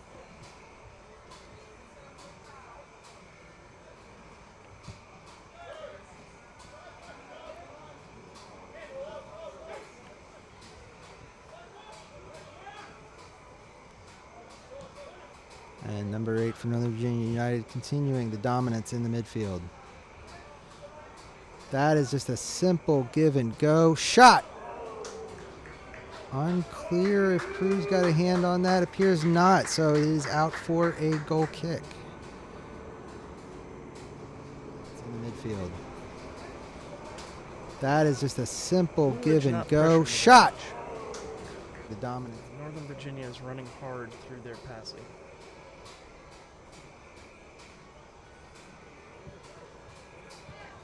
Comes out, Carranza in the middle. Looking for options, plays to Bonilla. Finds Oropeza. Back to Zatar. Star finds Carranza. Zelaya. Out to Flores on the left. Back to Zelaya. Finds Rodriguez. Zelaya's open in the middle. Takes the shot. That's a great hit. And that is saved. Out for a corner. Blue Ridge takes the shot. That's a I great believe hit. this is the first corner for Blue Zalea's Ridge. Open in the over the middle. He takes the time shot. and space great right hit. there in the middle. A bit far out, but a good progression of the ball up the field. Good small passing and moving, finding the open man. Blue Ridge taking some time bringing players forward for the corner. Ball is in and headed away. Looks like that was headed by Northern Virginia United and is back out for a no. Referee says that was off the head of a Blue Ridge player, and it is a goal kick for Northern Virginia United. Could have sworn the Northern Virginia United player had at least 3 inches on the Blue Ridge player, but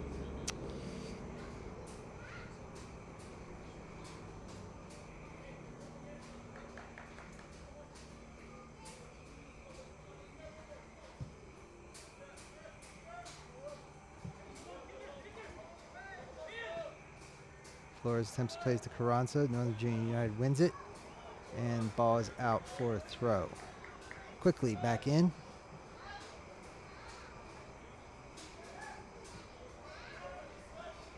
Love to see the AR's flag on that one. And the flag stays down, so Northern Virginia United adds another goal to its tally. Blue Ridge FC 0, Northern Virginia United 4. See that back. That may be an unmarked late run, which can be a killer. Nope. He was the furthest man forward. Defender on the outside of his man.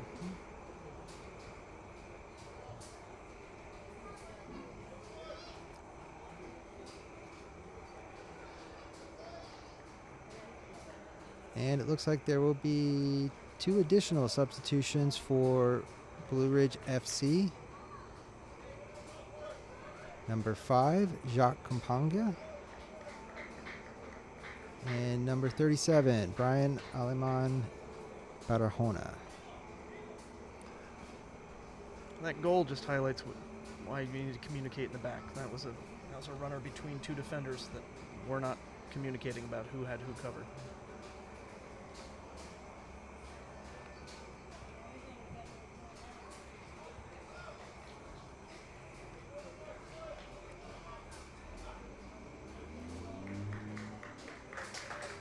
Also have a substitution for Northern Virginia United, number 12 coming off.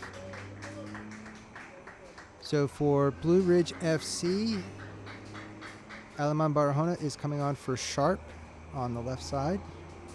And it looks like we will not see Campanga play his first minutes for Blue Ridge FC. Campanga started the year with Skyline Elite SC and recently transferred to Blue Ridge FC. And they are going to allow that substitution. So Rodriguez is off and Campanga is on.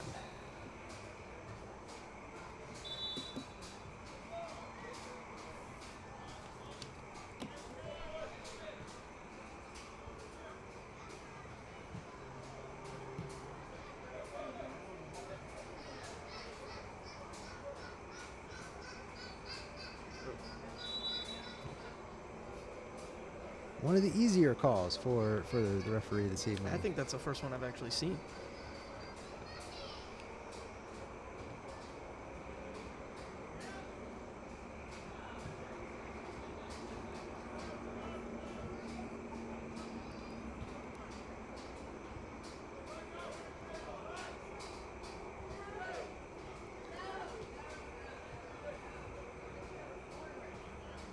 Flores to Campanga. Turning, looking for options ahead. Out to Carranza, now on the left side. Barahona, the runner, overlapping. Plays the ball forward. That's a nice run by Zelaya. Can't make the connection. It's a good idea. Needs to pressure the goalkeeper, though, because we are definitely killing time here. There we go. Now we have some pressure. That might be the first run through the middle I've seen. May have missed one, but they haven't had many.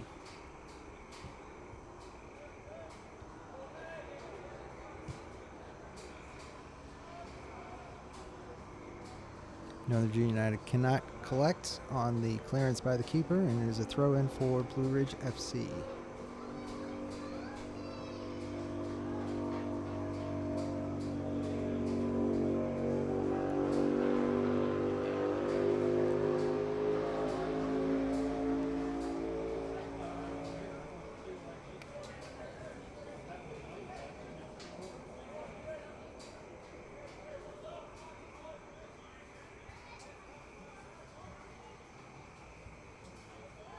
Northern Virginia United definitely using that throw-in as a attacking play. But Zatar comes over, cleans it up, wins the ball, plays it forward. Cannot connect with Kampunk, and we have another whistle.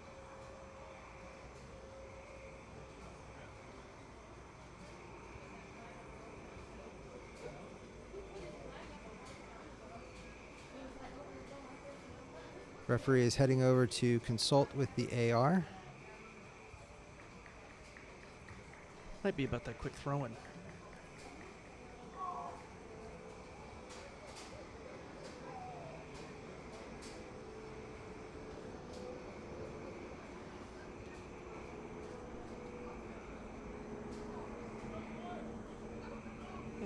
Whatever that was about doesn't seem like it is going to change anything on the field. And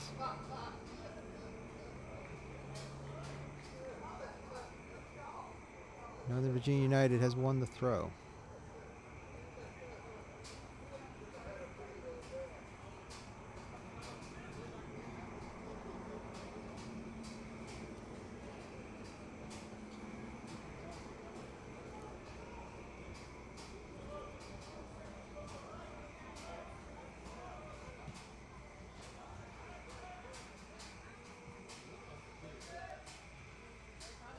And wanted to take the shot, was thinking about getting on his left foot, but didn't quite have the opportunity. Number 4 for Northern Virginia United already has 2 tonight. Looking to add to his tally, pad those stats a little bit. Star plays it forward. Zelaya brings it down. To Carranza. Zelaya. Aleman plays it back to Cruz.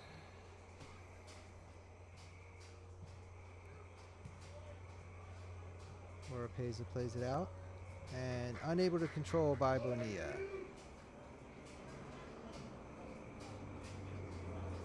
Northern Virginia United again. Now content to play it back, maintain possession.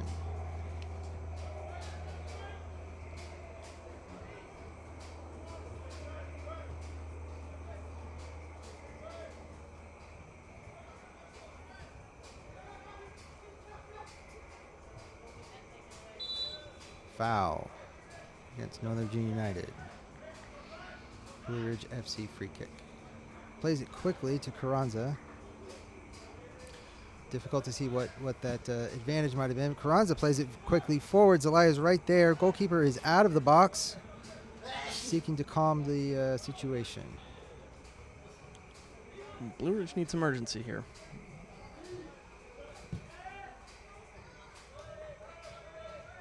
.25 to go. Need to get on the board.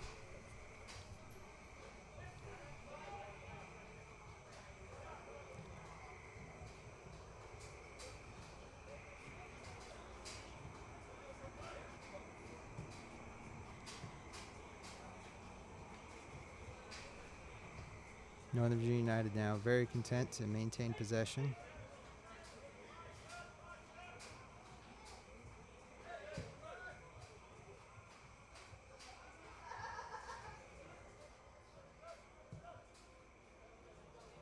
That ball goes all the way forward. Cruz comes out to collect.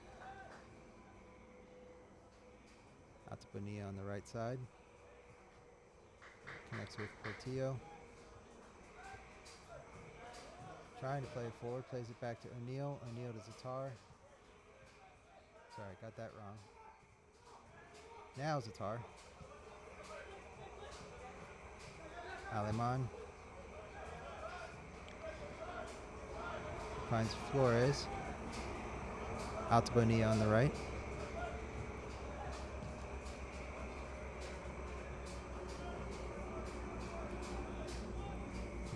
Flores finds that connection again, trying to play the ball out to Bonilla on the right, just not there. Northern Virginia United takes a quick throw in.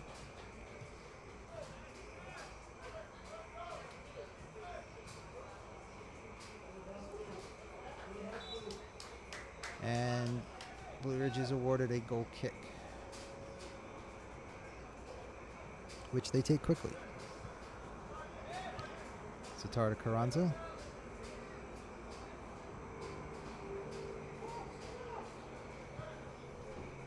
Ball is out, looking for Zelaya there in the middle, who wins it.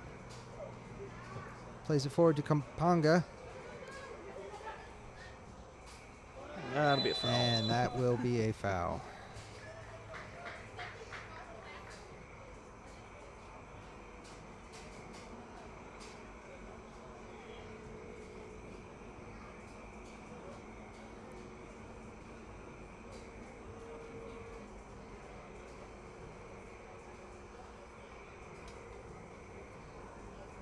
While we wait for play to resume, Jonas, I'm going to go back to that pin that I stuck earlier. I believe you were talking about the Adult Amateur Soccer Association and a beer cup. What is going on there? Right, it's actually the Beer City Cup. It's a tournament that gets run throughout the year. It is one of the affiliate organizations as part of USASA. So USASA, along with the state organizations, has affiliate associations that include AYSO, Beer City Cup, SAY Soccer, and US Club Soccer, all fall within the umbrella of USASA. So Beer City Cup is a tournament that gets run in multiple places across the country throughout the year for adults. So I'm gonna jump in there. Yep. Bonilla did a great job of shielding for Cruz to be able to pick that up, and now the ball is out. Sorry. No. Yep. So Beer City isn't actually a city. There's no city that's putting its foot down and being like, "We are the Beer City, USA." Boy, wouldn't that be nice? I mean, Harrisonburg could make a claim. It was just being played the first weekend of August. Philadelphia Union Complex. You can enter teams. There's another one Labor Day weekend. There's another one in November. So if anyone's interested, check out the Beer City Cup. You can register online. It's about $1,000 per team That to is enter. steep. Yep. But All there right, are looks registrations around the country. Looks like we have a substitution. Dakota Alvarez has come on. There on the right side. Looks like Jonas Bonilla's night is done. Play has resumed. There's a foul after. And that is going to be awarded to Blue Ridge for the extracurriculars after the play was over.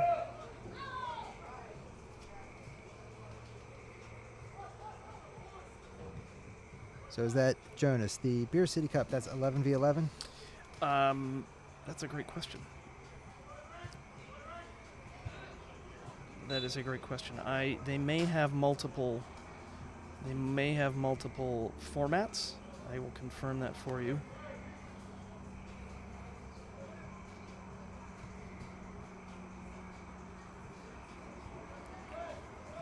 But just to give you an idea, the last in Asheville, there was a men's elite, a men's premier, women's premier, co-ed, over 30 premier, over 40 premier, over 50 premier, over 55, and over 60, all with prize money.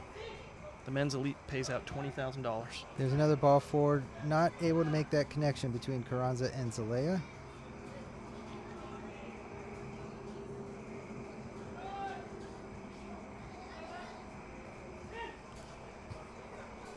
If anyone who plays with Jonas or myself at one of Harrisonburg's recreational adult soccer leagues, please know that at the moment I am not looking to enter a team in the Beer City Cup. So this was not an elaborate ploy on my part to introduce the idea during the live broadcast. It is an 8v8 tournament with no 8v8, offsides. okay. So it is small side. 8v8 small side. So Yep. that will be familiar to those who play both here at Horizon's Edge in the recreational leagues, as well as the leagues at Eastern Mennonite University.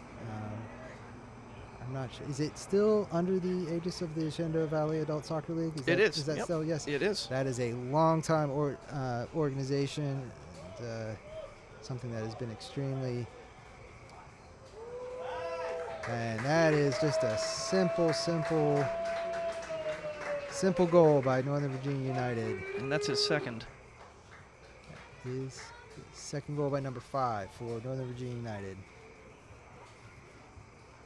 I'm not sure that's what Johan Cruyff meant when he said that soccer is a simple game, but playing it simply is very difficult. Number 5 for Northern Virginia United put his head down and dribbled past everybody. It was a good touch there. Good touch to round the keeper, and then that's a tight angle there at the end. But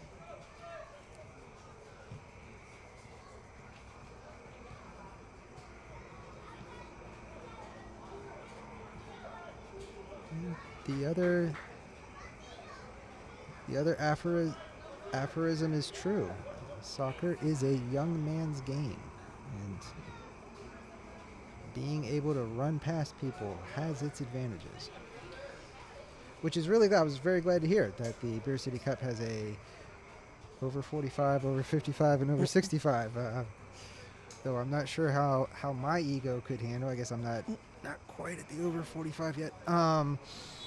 Not sure how my ego could handle someone actually my age running past me. I think that might put a fork in things for me. Oh, USASA just concluded their largest tournament of the year, which is the Veterans Cup. It was played in Vermont with over 80 teams from around the country, 30 and over, including a 75-plus category for men and women. And so soccer is played and organized at all levels, at all age groups. I was up there for a week helping put that on. We had people from California, from Canada, from the Midwest, all traveling as friends. It's mostly 65, 55-year-old folks without kids at home who can travel in the summer. And they descended on Vermont, had a great experience, seeing friends, playing, winning prize money, getting a little vacation. That tournament happens every year and is open to anyone over 30. You can check it out on the USASA website anytime you want. Is that also small-sided, or? It is normally 11v11, but they did open 8v8 this year for one of the, and I believe they always have 8v8 for the older 75s, 65s, but also 11s for all the 30s and over. Just another simple ball in, but that shot is wide.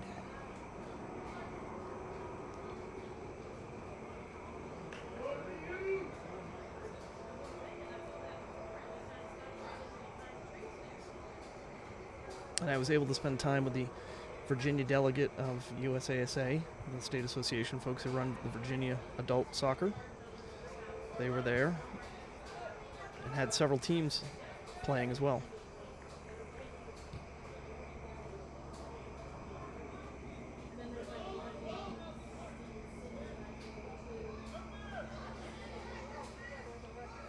Referee let that one go.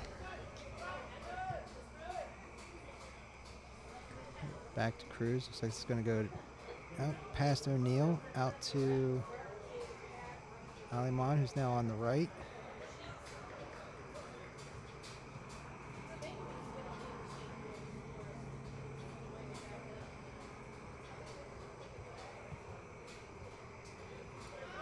That ball goes all the way forward. And Northern Virginia United regains possession again. Ball into the channels. Cruz comes out again. That was well played. Clears it.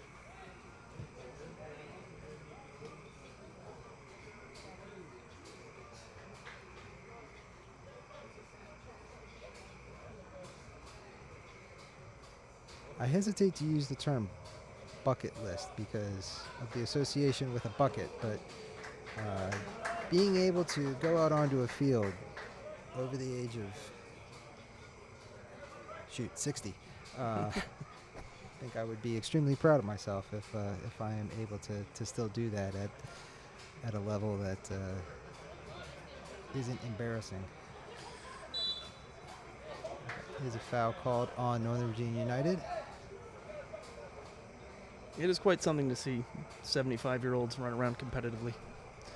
It's a slightly different pace. Are we using the term run, or is it No, like what's the it's not an Olympic sport, but the race walking? I think is that a little closer It's not to the it? quickest pace, but there is that sort of bell curve of 40 to 50-year-olds who still play very hard and very competitively, and as it sort of tapers off in the 60s and 70s, but largely people there to have fun and see friends and play a bit of soccer. But because they move the tournament every year, people get to travel. So for some people, it's their first time in Vermont. Next year, it could be in Colorado. The year before that, it was in Minnesota, I believe in Minnesota. Now my Oh, sorry, Michigan. It was in Michigan. my Colorado geography isn't the best. Are there facilities outside of Denver and Colorado Springs? In or- Boulder, actually. Boulder, okay. A facility I used to play at when I lived out there. They have very nice public, not public per se, but I think they're owned by the city. Very, very well-maintained collection of pitches that are not, you can't just go on to. They protect them and you can't take your pets on. They water them. They're very nice. So there is actually a big facility in Boulder that I think they're looking at. Now that still is at elevation. Correct. And so when I Yes. played out there was a lot of very fit people who are used to running at a mile high all the time. Took a little getting used to. It would appear to be a bit of an advantage for those who are used to it. Correct. But that announcement hasn't been made yet. There are lots of logistics in hosting a tournament of that size, bringing people into town, making sure you have refs and facilities and hotels and all that. So it's quite an operation. Is that on a rotation basis, or is that a bid awarding process? It is not a bid per se. But the committee likes to look at places and find new places, and there is an advantage in going back to back because you're not reinventing the wheel every time. But people also like to travel, so if you come from California to Vermont, you might not necessarily want to go to Vermont immediately again when you can see another place. So, but from an organizational perspective, it's nice to go back to some place where you know the ins and outs. So there are pros and cons and pricing, right? Everything costs money.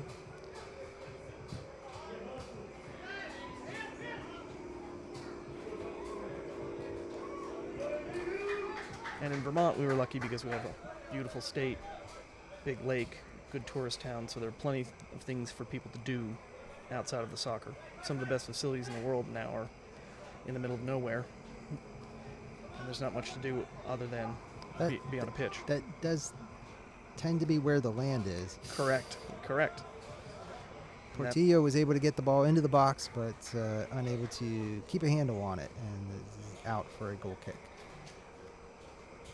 So when you bring youth to a big facility, the interest isn't necessarily doing other things, but if you bring adults who have disposable income and want things to do on their weekends, it's good to find a place where they have other things to do. People went up to Montreal, people went to the mountains, people spent time on the lake.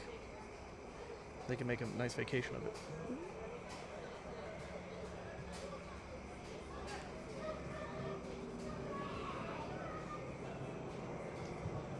For those who are not intimately familiar with Vermont geography, the Big Lake, I believe, is Lake Champlain. It is Lake Champlain. Yes. It's a wonderful place. It gets a lot of great usage and is beautiful and scenic and is a significant generator of tax revenue for the state.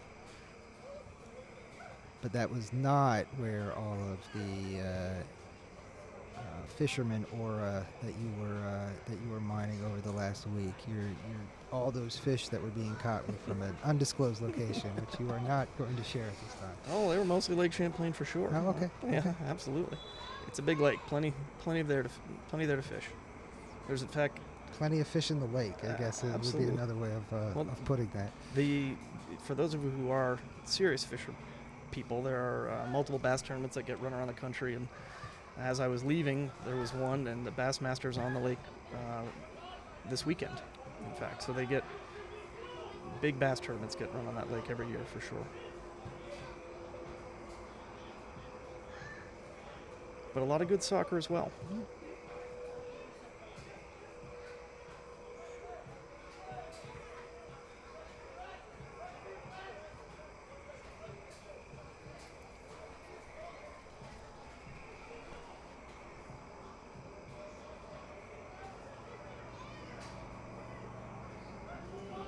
One of the things about Harrisonburg is that it is a collection of people who, some are from the area and some have found their way here.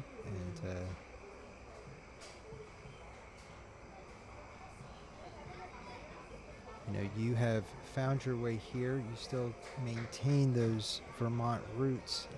How long have you been involved in USASA? I'm trying very hard not to just repeat the acronym from that one insurance commercial that runs all the time. USASA. And how has that connection grown in the last 20 years? It grew out of... so I am from Vermont and played my whole life and played adult soccer. And adult soccer had been sort of recreational and not very serious, and then a bunch of guys who were largely collegiate players decided to make it more serious and affiliate with U.S. Soccer through USASA, which meant having certified refs at the right level, insurance, both facility and player accident insurance is pretty important, and I was on teams and then helped manage teams and then helped manage leagues and then eventually got on the state board, and that's now been 20 years that I've helped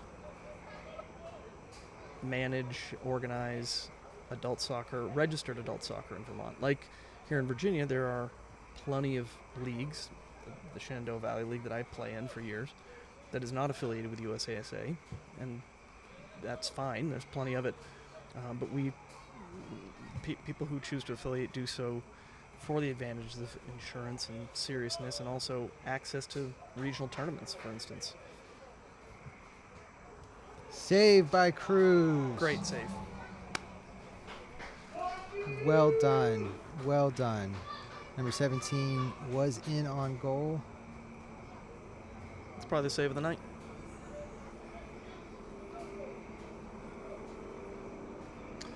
But we continue it so that we register almost 1,000 players in Vermont, and there are probably another 2,000 adults playing that aren't registered, but it gives them access to regional tournaments and a lot of fun things. And so I keep doing it because I want people to keep doing it.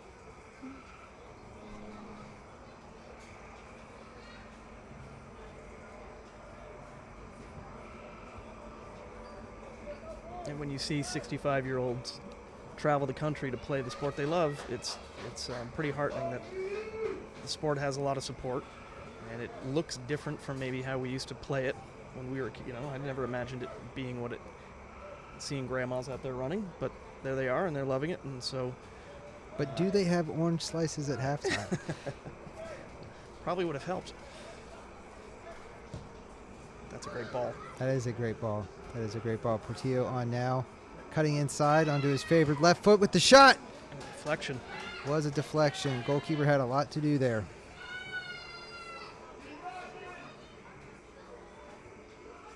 It's not the first time that Flores and Portillo have connected.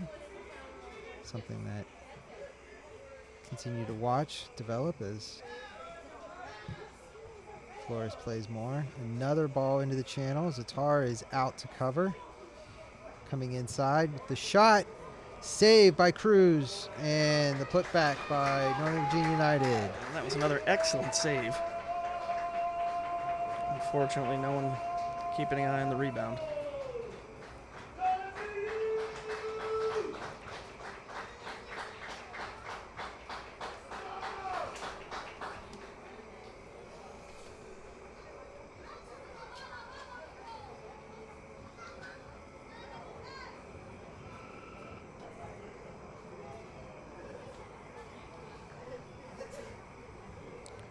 So it's as true in youth soccer as it is in amateur soccer, as it is in adult or professional soccer, rather. Unmarked players often score goals. You can go back and watch goals that get scored. It's rare that one player will beat 5 players. It's somebody who's just open. Yes. It seems simple, but it's true at all levels. And it is also true that it is not always the player on the ball who is the most dangerous player. Correct. That is a little advanced. That is something that takes time to read and understand. And there are players who are excellent when the ball is in their area. Excellent touch, excellent defending. When the ball is not in their area, they are watching the ball, and that back shoulder or just not being able to put a body on a runner sometimes, and just don't have that. Well, and I know because you've been wanting to ask me about my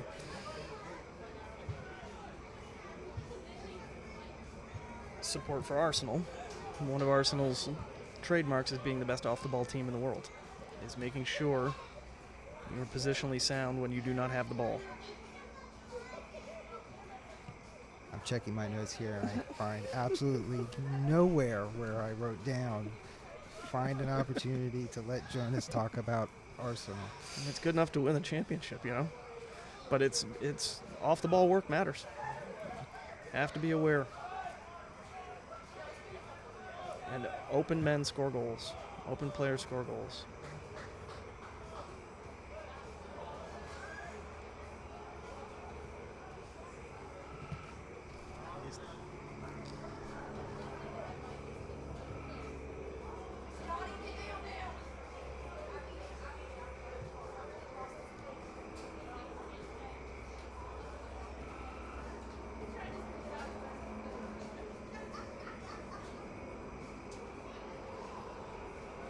O'Neill clears that out for another Northern Virginia United corner.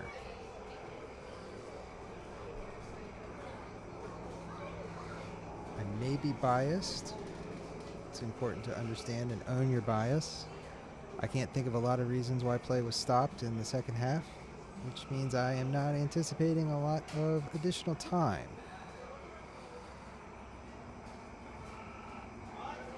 Another unmarked player, saved by Cruz, shot, and that is wide.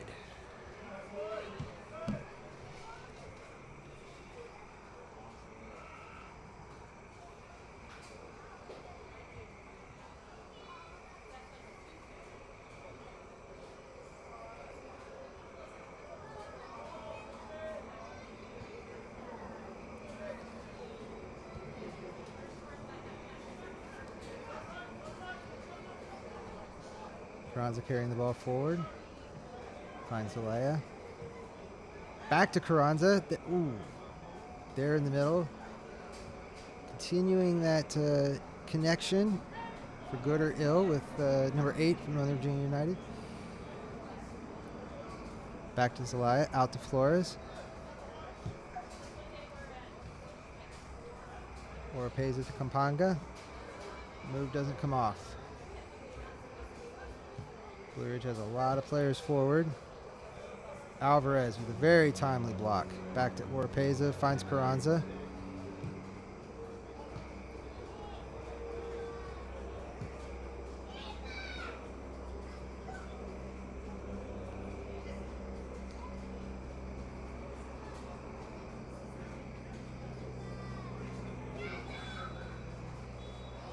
It's a quick 90. And that is the end. I want to thank you all for joining us for tonight's match, which finishes Blue Ridge FC 0, Northern Virginia United 6. Don't believe your eyes, that was actually 6, not 5. I'd like to thank our sponsors, Domino's, Bridge Phase, and LD&B Insurance. Just a reminder that Blue Ridge faces Grove United Saturday, August 22nd at Monacan High School in Richmond. Kickoff time is 6:30 p.m. Our next home match, Blue Ridge's next home match, will be Sunday, September 6th versus Skyline Elite FC. Kickoff will be at 7:30 p.m. right here at Horizon's Edge Sports Campus. Make sure to like and subscribe to the channel so you don't miss any of the action, and sign up for Plus Fan to get news and updates throughout the week. Jonas, I'd like to thank you for joining me here this evening. It wasn't the result that we were hoping to have, but did enjoy learning more about Beer City Cup and the different activities that are going on with U.S.